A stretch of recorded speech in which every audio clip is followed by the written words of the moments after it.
राकेश जी, एक और क्वेश्चन है। राजा तनी जाई ने बहरिया पार्ट 2 दर्शक बहुत बेसब्री से इंतजार करे, क्या आएगा वो गाना? ये बात आई फिर। ये बात आपका सही है, क्योंकि तो हर आदमी का जब गाना हिट होता है तो दर्शक चाहते हैं उसका पार्ट 2 आए, तो इसका भी पार्ट 2 आना चाहिए, दर्शक पूछ रहे हैं। ये आपकी बात सही है कि मैंने अभी मजाक मस्ती मीन्स कि मैंने ट्राई अगेन एक पोस्ट किया अपने इंस्टा पे कि राजा जाई ना बहरिया 2 कौन कौन चाहता है कि रिलीज हो। मैं बहुत खुश हुआ कि सिर्फ एक लिखा हुआ था, होता है ना, उस पर ऐसे डाला था बिना फोटो उठो के। 1000 के करीब मतलब 1000 के करीब कमेंट है, और मैंने अपने पेज पे डाला है। तो लोग चलिए, मैं एक भोजपुरी में एक बात बोल रहा हूँ कि अभी पहली बार ऐसा हो रहा है कि लड़के से ज्यादा कहीं लड़कियों का कमेंट आ रहा है कि हम एक्साइटेड हैं इस गाने का पार्ट 2 सुनने के लिए। यानी कि भोजपुरी दर्शक और परिवार में गाना ये घर में तक घुसा। इसके लिए सबको धन्यवाद कि इतना सबको अच्छा लगा, प्यारा लगा, और काफी लोग एक्साइटेड हैं। तो मैं सबको बताना चाहता हूं कि अगर आप ही लोगों ने राजा जाइना बहरिया को हिट किया है, और जब आप चाह ही देंगे कि पार्ट 2 आना चाहिए, तो शायद मैं कोशिश करूंगा, क्योंकि अभी तक मैंने इस पे ज्यादा सोचा नहीं है, लेकिन मेरा प्रयास रहेगा कि, क्योंकि 2 लाने का मतलब है कि आप लोग इंतजार करेंगे कि राकेश मिश्रा इससे अलग क्या लेके आते हैं, तो कहीं ना कहीं मुझे ज्यादा मेहनत करना होगा। तो क्या वो सॉन्ग बड़े स्टार के साथ होगा, दिनेश लाल सर या नीरव जी, केसारी या पवन? भोजपुरी गायकी में हूँ जे मैंने मेल एक्टर के संगे डुएट ना गवाला। वो जब भी गवाए, हाँ, ये आपका क्वेश्चन हो सकता है कि इस गाने में क्या कोई अपने भोजपुरी इंडस्ट्री कोई स्टार एक्ट्रेस रहेंगी जो वीडियो एल्बम करेंगी, या कौन रह सकता है? तो वो बात की बात है, वो भविष्य के घर में है। लेकिन बंदे ने सवाल वाकई में बहुत जबरदस्त है कि क्यों नहीं भोजपुरी में 2 सुपरस्टार या स्टार एक साथ ड्यूट करते हैं? सर देखो, ये क्यों नहीं करते हैं, या आप क्यों नहीं करना चाहते हैं? मैं बता रहा हूँ, तो सुनिए। क्यों नहीं करते हैं, पहली जो आपकी क्वेश्चन है उसका आंसर लीजिए। थोड़ा सा दुबे जी धीरे धीरे तो अच्छा रहेगा। क्या है कि हमने क्या बोला कि हमारे इंडस्ट्री के ये लोग मार्गदर्शक हैं, जो हमारे बड़े भाई लोग हैं, गार्जियन हैं हम लोग के। अभी तक का रूल उन्होंने क्या किया है वो हम लोग देख रहे हैं, और क्या होता है वो भी देख रहे हैं। क्या होगा वो कोई नहीं देखा है, बट क्या हुआ है और क्या हो रहा है वो अभी तक आप देखे हैं। आप लाख हर आप इंटरव्यू में जाके भले क्वेश्चन दागिए, लेकिन आपको क्या कुछ दिखा है? नहीं दिखा है। तो ये जो रूल चल रहा है वो चल रहा है। अगर मुझे राकेश मिश्रा फॉलो किए तो खड़े रहो, नहीं फॉलो किए तो आगे बढ़ो, ज्यादा समझदार हो गए हो तो भाई हम परिवार में खड़ा रहने आए हैं, हम आगे बढ़ने नहीं आए, हम घसकने नहीं आए। म्यूजिक वाइड से अभी आपका गाना रिलीज हुआ है, जिसमें आप वीडियो में दिख रहे हैं अक्षरा जी के साथ में, और अक्षरा जी परसों लाइव आके रो रही थी। तो जो घटना आपके साथ हुआ था वो उनका कहना है कि उनके साथ भी हुआ है। सर देखिए, आप अगर अक्षरा जी का जैसे जिक्र किए, या मैं फर्स्ट टाइम अक्षरा जी के साथ ऑन स्क्रीन काम किया, और thank you so much Akshara ji को स्पेशली, क्योंकि मैंने फर्स्ट टाइम ऑन स्क्रीन काम किया। मैं आपको बोला ना कि क्या होता है, बातों से आज तक सृष्टि नहीं खरीदाई है, लेकिन प्रेजेंट टाइम में क्या है वो देखने से पता चलता है। मैंने उनके साथ वो गाना फुल नाइट शूट किया, और मैंने पहली बार किसी एक्ट्रेस या सिंगर को देखा जो सर अपने एल्बम के वीडियो पे इतनी सीरियस हैं, जैसे ऐसे लगता है जैसे वो किसी फिल्म की शूटिंग कर रही है। मतलब एक होता है ना कि उसके ऊपर कॉन्सेंट्रेट होना, उसके ऊपर ध्यान देना, चीजों को करना। पर्सनली मुझे उन्होंने कुछ चीजों में इतना अच्छा गाइड किया कि नहीं मुझे ऐसे नहीं, ऐसे चाहिए। मैंने उनको खुद बोला कि अरे इतना अच्छा एल्बम का सेट आप सजाई हैं।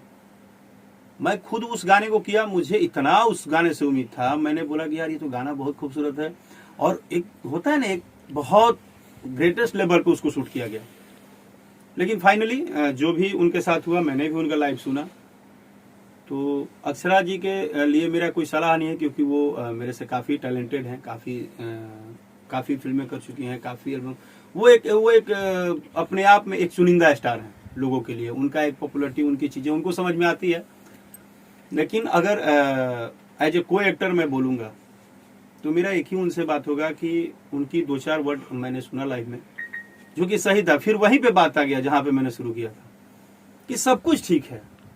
अगर उनसे किसी को कोई बात भी है, चाहे किसी भी आर्टिस्ट से कोई भी बात है, मैं किसी का बोल रहा हूँ, उसको पर्सनली बुला के बोल दीजिए, लेकिन किसी के कैरियर पे क्यों हमला करने का, क्यों? आखिर इससे क्या होगा? आप कल राकेश मिश्रा को परेशान कीजिए ना सर, 2-4 महीना कीजिए। गलती से कभी मान लीजिए, हर इंसान है, मैं सबको बोल रहा हूँ, आप भी मीडिया में न्यूज चला रहे हैं, आप सबको बोल रहा हूँ, आप सबकी भी लाइफ है। गलती से किसी दिन आप एक इंसान का मानसिक तौर कभी ना कभी डिस्टर्ब होता है, किसी दिन राकेश मिश्रा ने ये सोच लिया कि छोड़ो यार अब नहीं सहना है, और मैंने अगर कोई गलत कदम उठा लिया, फिर तो सुबह आप फेसबुक पे आराम से पोस्ट करोगे, नहीं रहे, बहुत अच्छे थे, मेरे दिल के करीब थे, बहुत अच्छे थे, नहीं रहे। अचानक कैसे हो गया ये, कैसे राकेश कर लिए? सर मैं एक बात बोल रहा हूं, मेरी ये कोई मीडिया में बात नहीं है, मैंने ये बोला कि इन सब चीजों को कहीं ना कहीं, मैं क्या बोल रहा हूं, मानसिक प्रेशर से दूर क्यों नहीं हो रही है काम? वर्क को मानसिक प्रेशर से दूर कीजिए ना। तो कहीं ना कहीं ये 3 बड़े एक्टर हैं, वो इस इंडस्ट्री को दबा रहे हैं और नए लोगों को काम करने नहीं दे रहे। देखो सर, मैंने क्या बात बोला, क्या हो रहा है हाँ। ये किसी को नहीं पता है, आपको भी नहीं पता है। नहीं, मेरे को पता नहीं, आपको नहीं पता है, आपको पता नहीं है, आप अपनी बात रख दे रहे हो। इसी तरह बातें बहुत कुछ रख देता है। मैंने सिर्फ ये बोला कि जैसे संजय पटियाला भाई साहब ने पूछा कि अक्षरा जी रो रही थी, तो आदमी यार, करोड़ों आदमी फैन के सामने अचानक आके ऐसे ही रोने लगेगा? और नहीं तो नीचे उनके पुजारी और भक्त लोग लिखते हैं कि गाना हिट कराने के लिए ये रो रहे हैं राकेश मिश्रा, गाना हिट कराने के लिए रो रही है फलानी। भाई साहब, इस दुनिया में कोई आदमी ऐसा नहीं है जो 1 करोड़ 1 लाख आदमी के सामने ऐसे ही आकर रोने लगेगा। जब इमोशन टूटता है ना, उससे जाके पूछो कि टूटता कितना है।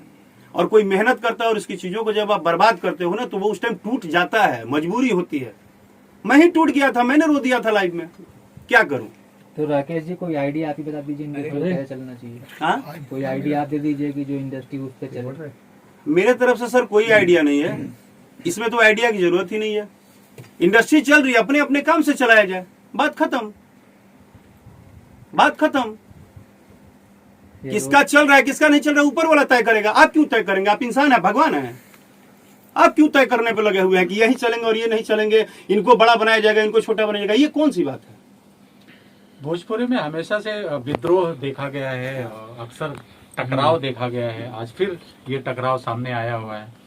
क्या कहेंगे, ऐसा क्यों होता है? ऐसा देखो सर, अब आप जिसको टकराव बोल रहे हो, खुदा ना करे, भगवान ना करे, किसी दिन आपके लाइफ में आपका किया हुआ काम को किसी ने सुबह सुबह हटा दिया, तो मैं आपसे भी पूछूंगा कि कहाँ टकराव आपके मन में आ रहा है? भाई, रोजी रोटी बर्बाद करना कौन सा टकराव का बात है? हाँ ना, रात को किसी के मेहनत को खराब करना कौन सा टकराव का बात? ये टकराव थोड़े है, ये गोतियागिरी थोड़े है भाई। गेहूं में तेलहन थोड़े कटाता है, खेत बधार के थोड़े नौकरी बा। और मीडियम बनिए, कल भोरे रह माइक को छिना जाओ, तो मन में दुख हो कि सुख हो कि रो, हंसब कि रो अब। भाई, धंधा किसी का हो, एक गरीब आदमी का ठेला भी चल रहा हो, उसको आप मार के हटा देंगे तो उसको दुख होगा। तो हर व्यक्ति का अपना जीवन है, ये टकराव नहीं है। ये हो सकता है कि अब इस चीज को बढ़ा दिया जाए कि टकराव, ये जेन्युइन बात है कि सब कुछ ठीक है। आप मुझे पर्सनली अगर कोई भी, जैसे इन्होंने पूछा, वो रो दी, राकेश जी आप रो दिए, अभी कुछ और कलाकार अपना अपना पोस्टर लेकर रो रहे हैं कि मेरा ऐसे हो गया, मेरा ऐसे हो गया। भैया, समझने की बात है। तो मेरे कहने का मतलब है कि क्या यहाँ पे हक है ना? जेन्युइन तरीके से अगर देखा जाए तो हक तो सबको है, पैसा तो उनको देना है ना। मान लीजिए हम 20 दिन से दौड़ रहे हैं और मैं नहीं बहाल हुआ, तो इसमें मेरी गलती क्या है?